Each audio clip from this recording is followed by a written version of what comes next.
오늘 본문의 말씀을 통해서 옛사람으로 사는 법이라는 제목으로 하나님의 말씀을 전하겠습니다. 옛사람으로 사는 법이라는 제목입니다. 2012년 9월 11일은 제16호 태풍 삼바가 대한민국에 상륙했던 날입니다. 이 태풍은 주로 남해안과 영남 지방을 강타했기 때문에 아마 서울에 사시는 여러분들은 이 태풍에 대한 기억이 그렇게 크게 없었을 수도 있겠습니다. 그러나 저는 당시에 포항에 있었기 때문에 이 태풍의 위력을 온몸으로 경험했었습니다. 저는 그날 태어나서 처음으로 수해라는 것을 입어봤습니다. 늘 TV에서만 봐오던 수해를 입은 사람이 제가 됐다라는 사실이 조금 슬프기도 했었는데요. 저희 아버지께서 심우하시던 어울림교회는 상가 2층에 위치한 교회였습니다. 그런데 수해를 입었습니다. 물론 비가 2층까지 차올라가지고 잠긴 건 아니고요. 건물이 워낙 오래되다 보니 이 창틀 사이들이 좀 많이 헐거워졌었던 것 같습니다. 비바람이 세차게 초속 40m의 강풍이 불면서 창을 세차게 때렸고 비도 300mm 이상 쏟아졌었습니다. 저는 창틀이 떨어져 나갈 것만 같은 그 아침에 그 틈으로 빗물이 계속 들어오는 것을 보았습니다. 당시에 저는 집이 교회였습니다. 교회에 파티션을 나누고 한쪽은 사택으로 쓰고 한쪽은 교회로 성전으로 썼는데 사택으로 쓰고 있던 창틀에 물이 줄줄줄줄줄 흘러 들어왔던 것입니다. 그런데 문제는 바닥이 상가 건물이다 보니까 보일러가 있는 게 아니라 전기 판넬을 깔아둔 상태였습니다. 물론 9월이었기 때문에 가동은 하지 않았죠. 근데 문제는 이 전기 판넬 바닥으로 물이 흥건하게 들어가고 만약에 그걸 누가 작동시킨다면 누전과 감전의 위험, 화재 위험이 발생할 수 있었기 때문에 급하게 아침부터 판넬을 드러내기 시작했습니다. 판넬을 드러낸다는 것은 모든 살림살이를 밖으로 끄집어내야 한다라는 이야기였습니다. 그런데 그 판넬은 사실 저희 어머니께서 눕고 자고 해야 하는 곳이기 때문에 매일매일 닦으시던 매일매일 청소하시던 저희 집 바닥이었습니다. 그 바닥은 상당히 깨끗했죠. 그러나 그 판넬을 꺼내서 빗물에 젖은 그 판넬을 꺼내서 뒤집어 보니까 온갖 곰팡이와 썩어버린 판넬의 처참한 모습을 볼 수 있었습니다. 그 말은 그날만 빗물이 들이쳤던 건 아니었다는 거죠. 비가 올 때마다 조금씩 들어왔지만 몰랐다는 거죠. 어쨌든 그 더럽고 썩은 판넬을 다 걷어내고 청소하면서 들었던 생각이 이게 바로 어쩌면 예수님께서 말씀하신 회칠한 무덤 같구나 라는 생각을 했습니다. 겉은 매일 청소했었기 때문에 반질반질하고 깨끗한데 그 속은 다 썩어져 문드러졌는데도 모르는 상태가 바로 회칠한 페인트를 칠한 깨끗한 무덤의 겉모습 같구나 라는 생각이 들었습니다. 그렇게 살아가는 사람을 우리는 옛사람이라고 부릅니다. 오늘 성경 본문에 옛사람으로 살아가는 한 사람이 등장합니다. 바로 이집트의 왕 바로입니다. 오늘 말씀을 통해서 어떻게 살면 옛사람으로 살아가는 삶인지 그 삶의 특징을 살펴보고 어떻게 해야 새 사람의 삶을 살아가는지 함께 하나님의 말씀을 묵상하며 은혜를 나눠보겠습니다. 첫 번째 주안점입니다. 첫 번째 주안점은 옛사람은 거짓된 회개에 능숙하다라는 것입니다. 거짓된 회개에 능숙한 사람은 옛사람으로 사는 거예요. 본문 27절부터 30절까지의 주안점인데요. 본문에서 바로는 자신의 범죄함을 고백하며 자신이 악한 존재이며 하나님께 이 재앙을 멈추게 해달라고 모세에게 부탁합니다. 그러나 잘 아시다시피 이 고백은 거짓된 고백입니다. 잠깐의 고통을 피하기 위해서 도피성 발언인 것을 잘 알 수 있습니다. 모세도 바로의 마음을 꿰뚫어보고 대답합니다. 그러나 왕과 왕의 신하들이 여호와 하나님을 아직도 두려워하지 않는 줄 내가 잘 압니다. 라고 말입니다. 옛사람으로 살아가는 사람이 바로 이 바로와 같이 살아가는 사람입니다. 회개는 자기의 입으로 자신의 죄를 고백하는 것으로 끝나지 않습니다. 진정한 회개는 그 삶의 자리를 돌이키는 것입니다. 통회하고 애통하는 마음으로 죄악을 부끄러워하며 그 죄악의 자리에서 벗어나는 것을 회개라고 부릅니다. 그러나 언제부터인지 입으로만 하는 자신의 죄악을 고백하는 것만 회개라고 생각하는 경향이 생겨나기 시작했습니다. 그것은 로마 카톨릭에서 하는 고해성사죠. 죄를 고백한다고 죄가 없어지는 거 아닙니다. 물론 회개의 과정에서 자신의 입으로 자신의 죄를 고백하는 과정은 있을 수 있습니다. 그러나 그것은 정말 내가 죄에서부터 이제 자유하기 원하며 이 죄를 싫어하고 죄와 동거하기를 끝내고 싶어서 또 예수 그리스도의 임재가 가득 채워지고 싶은 열망이 넘쳐나서 자발적으로 그 죄를 하나님 앞에 고하고 용서를 빌고 또 죄사함의 확신을 가지고 그 죄와 영원히 결별하기 위한 과정에서 필요한 것이지, 딸랑 입으로 죄를 고백한다고 죄가 사해지고 용서받고 회개의 삶을 사는 것이 아니다라는 것입니다. 이 회개의 삶을 누릴 줄 아는 사람이야말로 새 사람으로 살아가는 사람입니다. 그런데 많은 그리스도인들이 회개의 삶은 잘 누리지 못합니다. 유기성 목사님이 그런 말씀을 하신 적이 있어요. 많은 그리스도인들이 자기 전에 샤워는 하면서 몸을 깨끗이 닦는 샤워는 하면서 영혼을 깨끗이 하는 진정한 회개는 하지 않고 잔다. 회개를 누리지 못하는 옛사람으로 그냥 살면서도 만족하면서 살아간다라는 겁니다. 왜 그렇습니까? 회개하지 않아도 겉으로 티가 나지 않기 때문입니다. 회칠한 무덤처럼 말입니다. 다 썩어 문드러진 판넬 밑바닥처럼 보이지 않기 때문입니다. 그러나 죄를 해결하지 못한 채 신앙생활을 계속하는 것만큼 비참한 일이 없습니다. 자기가 옛사람으로 살아가는지도 모른 채 살아가는 것이 가장 슬픈 일입니다. 교회를 다녀도 예배를 드려도 찬양을 불러도 봉사와 구제와 헌금을 많이 한다고 해도 회개하지 않으면 죄를 용서받을 방법이 없습니다. 죄를 해결하지 못하면 하나님과 단절된 상태가 유지됩니다.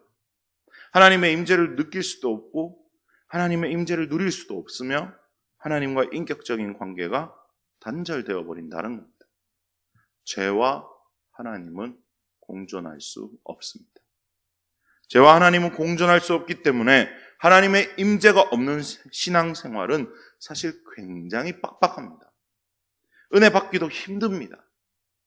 몸이 건조합니다. 감동이 없습니다. 설교가 조금만 길어도 지루해합니다. 찬양을 열심히 부르지 않습니다. 찬양 시간에 입만 뻐끔합니다. 뜨거운 무언가가 없습니다. 마음이 식어진 채 앉아있지만 별로 개의치 않습니다. 예배가 생동감이 없고 예배에 대한 기대도 없습니다. 남들 다 은혜 받아도 자기는 못 받습니다. 그런데 특별한 문제의식을 못 느끼고 그냥 저냥 살아가는 사람이 옛사람으로 살아가는 사람이다라는 것입니다. 그렇기 때문에 회개는 살아있는 신앙생활을 위해서는 반드시 거쳐야 하는 필수적인 요소라는 것입니다. 회개는 하나님의 사랑을 폭포수와 같이 압도하는 그 사랑을 느낄 수 있는 아주 특별한 은혜입니다. 회개는 구원받을 자격 없는 내가 전적인 하나님의 은혜로 다시 의로움을 입게 되는 과정인 것입니다. 하나님을 처음 만났던 그 기쁨, 그 감격을 회복하는 것이 회개입니다. 회개 없는 신앙은 자신의 힘으로 구원받으려는 신앙이며 하나님 아버지와는 아무 관련이 없는 자기 신앙인 것입니다. 사랑이신 하나님 아버지께서는 저와 여러분의 모든 연약함을 이미 알고 계시고 그걸 알고 계실 뿐만 아니라 체휼하시는 분이시며 그 연약함을 강함으로 바꾸어 주시기 위해서 예수 그리스도께서 육신을 입고 오셨고 죽으시고 부활하셔서 우리에게 새 생명을 주신 것입니다. 성경은 이렇게 말씀하십니다. 히브리서 4장 15절에 우리에게 있는 대제사장은 우리의 연약함을 동정하지 못하실 이가 아니요 모든 일에 우리와 똑같이 시험을 받으신 이로되 죄는 없으시니라. 이미 다 알고 계신 주님, 그리고 그 주님께 우리가 받아들여졌다라는 사실을 믿는 것입니다. 그 주님께 숨길 것이 없습니다. 있는 모습 그대로 나아가서 자신의 연약함을 고백하며 약한 것을 강하게 하시는 하나님 의지하며 회개의 삶을 누려 새 사람으로 살아가는 저와 여러분 되시길 주님의 이름으로 축원합니다. 두 번째 주안점입니다. 두 번째 주안점은 옛사람은 계산하는 신앙으로 살아간다라는 것입니다. 계산하는 신앙은 옛사람으로 사는 신앙이다라는 거죠. 본문 31절부터 35절까지를 보면 이 계산하는 신앙이 뭔지 나옵니다. 본문에서는 이 우박 재앙이 벌어진 시기에 대해서 오늘 언급하고 있습니다. 보리에 이삭이 나왔고 삼은 꽃이 피었기 때문에 우박에 맞고 상했다라고 하고 있습니다. 그런데 중요한 것이 있죠. 밀과 쌀보리는 아직 자라지 않은 이유로 상하지 않았다라는 것을 특별히 설명하고 있습니다. 이것은 계절을 설명하기 위해서 기록된 구절이 아닙니다. 이것은 이 사실을 계산하고 있던 바로의 마음을 대신해서 기록된 것입니다. 바로는 불덩이가 섞인 우박이 떨어지는 것을 보고 망연자실했습니다. 이미 이 7번째 재앙이 올 때까지 애굽은 어떻게 됐습니까? 처참하게 망가졌죠. 다음번 나올 재앙, 8번째 재앙에 신하들이 바로에게 말합니다. 바로는 아직도 이집트가 망한지 모르십니까? 라고 말합니다. 망한 거죠. 이미 핏빛으로 바뀌었던 나일강 때문에 어업은 일시 중단된 상태이며 그 핏빛으로 변한 물 때문에 농사도 안 되고 그나마 농사일을 해야 할 가축들도 전부 전염병으로 병들고 죽고 그나마 또 남아있던 가축들마저도 우박에 맞고 다 죽었습니다. 당장 먹을 거리가 없어진 것입니다. 그 와중에 마지막 희망이었던 보리마저 우박을 맞고 끝났다라는 겁니다. 꿈도 희망도 없는 지경에 이르렀는데 가만히 생각해 보니까 밀과 쌀보리가 아직 안 났거든요. 그런데 이 우박이 지속되다가는 밀과 쌀보리가 자라지도 못하고 싸그리 그냥 없어질 것 같습니다. 그래서 급히 회개하는 척 한 겁니다. 그런데 우박이 그치고 나니까 어떻습니까? 다시 살만해졌거든요. 생각해 보니까 아직 밀과 보리가 온전하거든요. 그래서 어떻게 합니까? 34절입니다. 바로가 비와 우박과 우레소리가 그친 것을 보고 다시 범죄하여 마음을 완악하게 하니. 그러나 그 남은 것마저도 8번째 재앙, 메뚜기가 와서 다 먹어치울 것이라는 것을 바로는 알지 못했다라는 거죠. 하나님 말고도 의지할 만한 다른 것이 있다는 것이 이렇게 무서운 것입니다. 옛사람으로 살아가는 사람이 바로 이런 사람이다라는 거예요. 하나님 말고도 다른 뒷배경을 생각하는 사람, 계산하는 사람, 신앙생활을 계산적으로 하는 사람, 내가 무언가를 의지할 걸 마련해두고 하나님의 도우심 구하는 사람, 전적으로 하나님께 드리지 않고 내가 무언가는 의지할 만한 것을 남겨둔 사람, 이런 사람 옛사람으로 살아가는 사람입니다. 새 사람으로 살아가는 사람은 자신을 위한 것을 남겨두지 않는 사람입니다. 새 사람은 이미 예수 그리스도와 함께 자기 자신이 십자가에서 이미 죽었다라는 것을 알기 때문에 자기를 위한 삶을 살지 않는 것입니다. 옛사람으로 살아가는 사람은 최선을 다해서 자기 자신을 위해서 살아갑니다. 신앙생활도 자기 자신의 유익을 위해서 합니다. 헌금하는 것도 자기가 복 받을까 싶어서 합니다. 예배생활 빠지면 저주받을까 봐 겁나서 예배드립니다. 옛사람으로 사는 사람은 모든 게 자기 중심적입니다. 입으로는 예수님이 내 삶의 주인이시라고 고백하지만 삶은 전혀 그렇지 않습니다. 때문에 내 심기가 조금만 불편해지면 바로 이빨을 드러내고 물고 뜯으려는 이리와 같은 모습을 보여줍니다. 혹시 우리의 삶에 이런 옛사람의 모습이 발견되고 있습니까? 저와 여러분의 밀과 쌀보리는 무엇입니까? 하나님 말고 더 의지하는 것은 무엇입니까? 이거면 내가 살아갈 수 있어! 라고 생각하게 되는 나에게 안정감과 평안을 주는 것은 무엇입니까? 오직 예수 그리스도의 임재만으로 만족하십니까? 새 사람은 예수 그리스도와 연합하는 것, 그 외의 모든 것은 배설물과 같이 버릴 수 있는 사람을 말합니다. 거듭난 존재는 그런 존재라는 것입니다. 예수 그리스도의 의를 힘입어 다시 태어난 사람이 바로 새 사람이며 이 새 사람의 근원이 예수 그리스도의 의와 보혈에서 시작됐다라는 것입니다. 그렇기 때문에 새 사람은 오직 예수 그리스도의 임재, 예수 그리스도와 연합하는 것에 집중할 수밖에 없다라는 것입니다.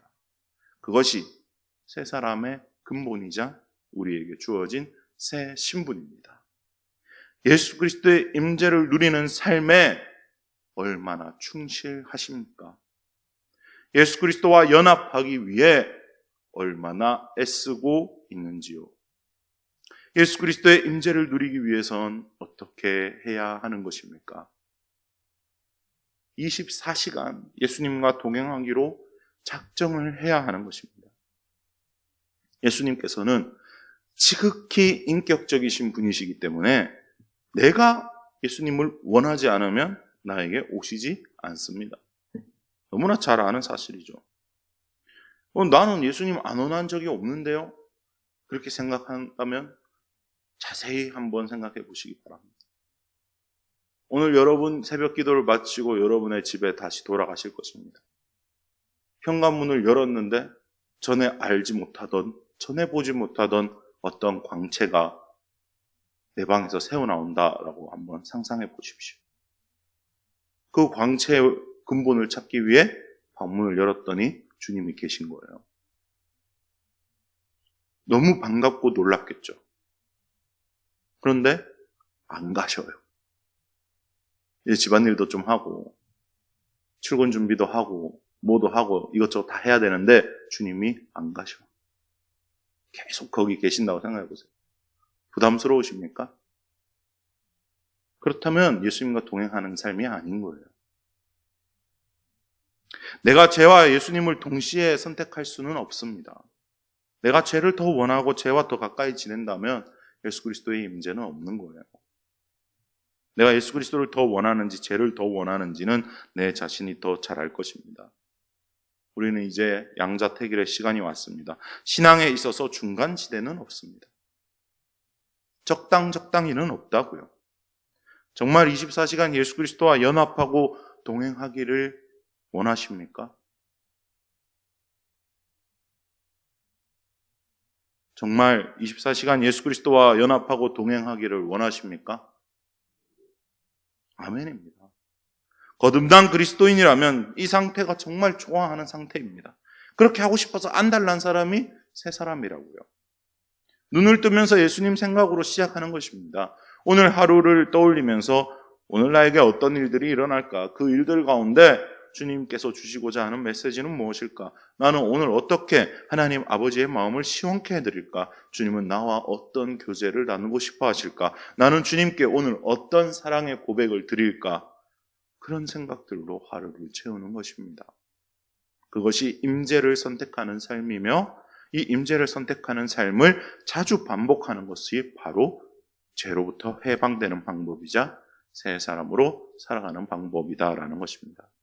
이 예수 그리스도의 임재가 충만해지는 것을 우리가 잘 아는 용어로 바꾸면 성령 충만이다라고 부르는 것입니다.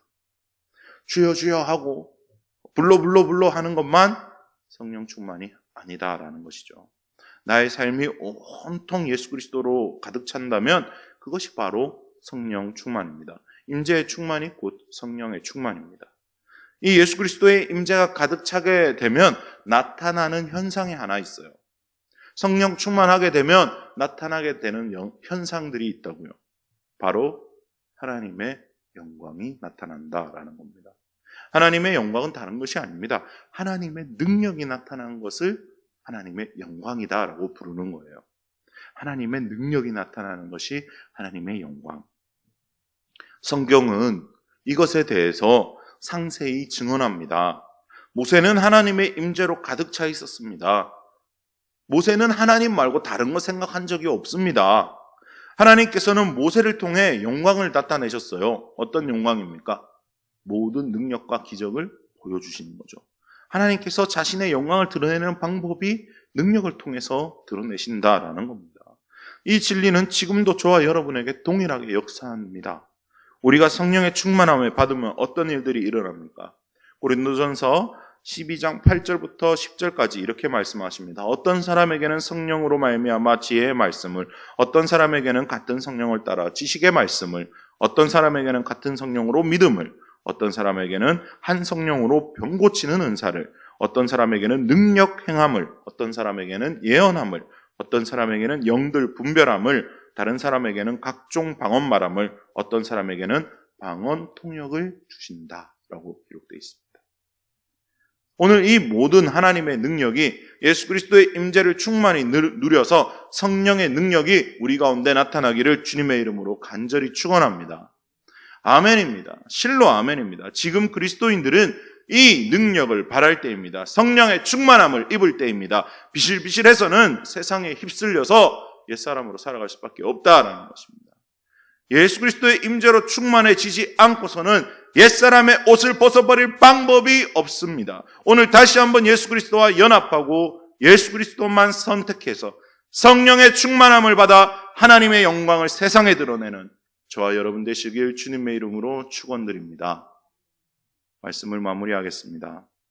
오늘 성경 말씀은 바로처럼 옛사람으로 사는 사람은 어떤 사람이다 라는 것을 말씀하십니다. 옛사람으로 사는 사람은 거짓된 회개에 능숙한 사람입니다. 말로만, 입으로만 회개하는 삶의 변화가 없는 사람, 그 죄에서 진정으로 벗어나길 원하지 않는 사람을 옛사람으로 신앙하는 사람이다 라고 말씀드렸습니다. 회개는 하나님의 사랑을 특별히 느낄 수 있는 은혜입니다. 회개는 구원받을 자격이 없는 내가 전적인 하나님의 은혜로 다시 의로움을 입는 과정입니다. 그 과정에서 하나님을 처음 만났던 그 기쁨, 그 감격, 구원의 은혜를 회복하는 것이 회개입니다.